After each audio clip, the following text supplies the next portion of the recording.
every autumn, thousands of humpback whales embark on one of the longest migrations in the animal kingdom, destined for the calm equatorial waters that are the breeding and birthing grounds of this species.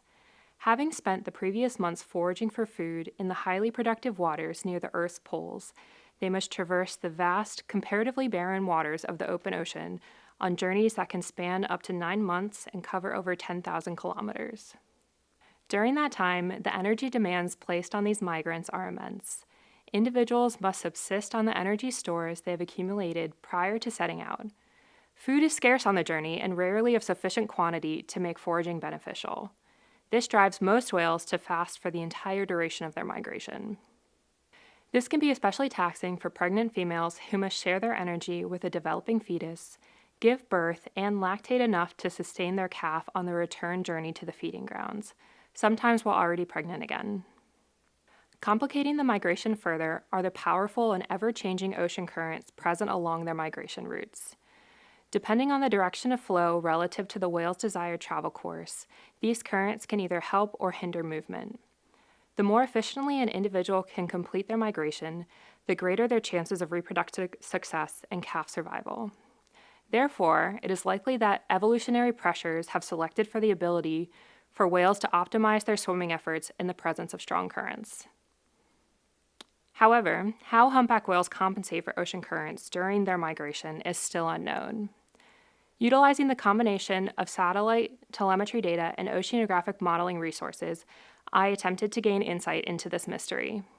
Using the R programming language, I analyzed satellite-tagged geolocation data gathered from 30 individual humpback whales on their migration from the coastal waters of Brazil to South Georgia and the surrounding islands in the South Atlantic Ocean. These whales swam through the Brazil Current, South Atlantic Current, and the Antarctic Circumpolar Current, all of which flow in varying directions and at different speeds. Processing these geolocation data, I calculated heading, distance, and the duration of whale travel between each geolocation point. I then expressed these values as a series of velocity vectors describing each individual's overall movement. These vectors represent the combined effects of the whale's own movement efforts as well as the influence of ocean currents. In this illustration, these overall recorded movements are represented by the black movement vector.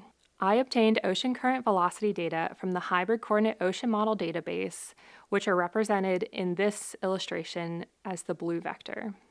By subtracting these velocity vectors, I was able to determine the approximate physical orientation and swim speed of each humpback whale throughout their migration, which is the resulting green vector. With these data, I created a map of each whale's swimming efforts over the course of their journey. Just like the illustration before, the black lines represent the movement vectors recorded by the satellite tag. The blue lines represent the average speed and direction of ocean current flow along the migratory track. And finally, the green vectors represent this whale's own heading orientation and swim speed.